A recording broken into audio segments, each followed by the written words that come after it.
We have learned a lot about the effects of the media's portrayal of women, but how accurate does this information reflect current times?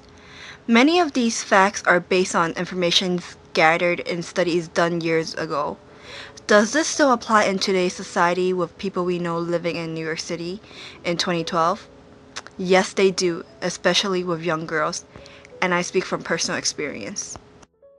We are surrounded with billions of images of women in the media, which is more than the women we could possibly meet in person.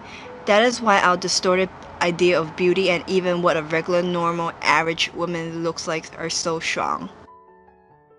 Digital manipulations are commonly used in the media. I've been doing Photoshop about 10 years now. We're going on probably 11 now, I think about it. It literally changed my entire industry. Every picture that gets put through, like a Meg Ryan or a Nicole Kidman, they have on staff, if you will, or a freelancer, and they pay them very well to retouch every image that is released of them. So, and that's the reality of it. They don't want to release anything that isn't retouched.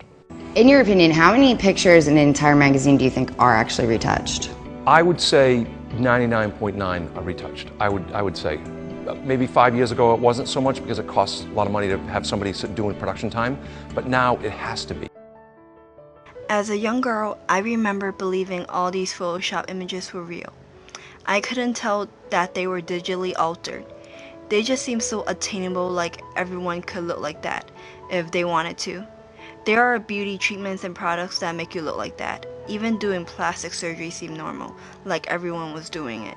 So I remember thinking if I didn't like the way I look when I grew up, I could just easily change it. Dieting is also another way to help you change your body weight. When I was in my teen years, I remember trying many diets. One crazy diet I tried was called the lemonade diet. This was a diet where I could only drink a mixture of lemon juice, maple syrup, cayenne peppers, and water. It was a liquid-only diet, so I could not eat but only drink this mixture.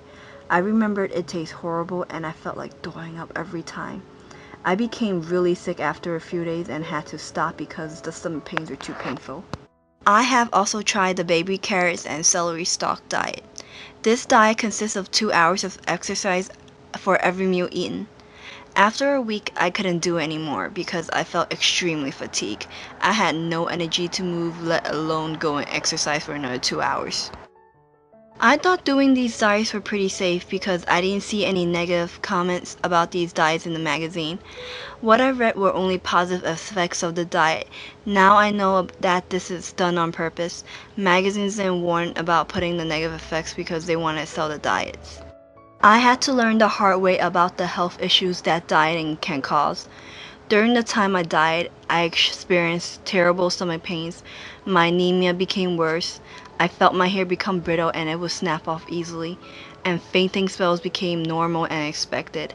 I was also always fatigued, tired, and sleepy, so I constantly slept for long periods of time, which was bad because it was also another way of not eating and starving myself.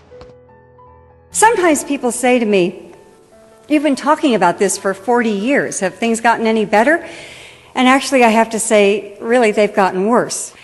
With the increased and constant presence of the media, yes, things have gotten worse. At an early age, we are being told and conditioned that we are not beautiful or worthy unless we look or act a certain way. Even though things have gotten worse, things have also gotten better. There are now more people talking about this issue and bringing it to public awareness.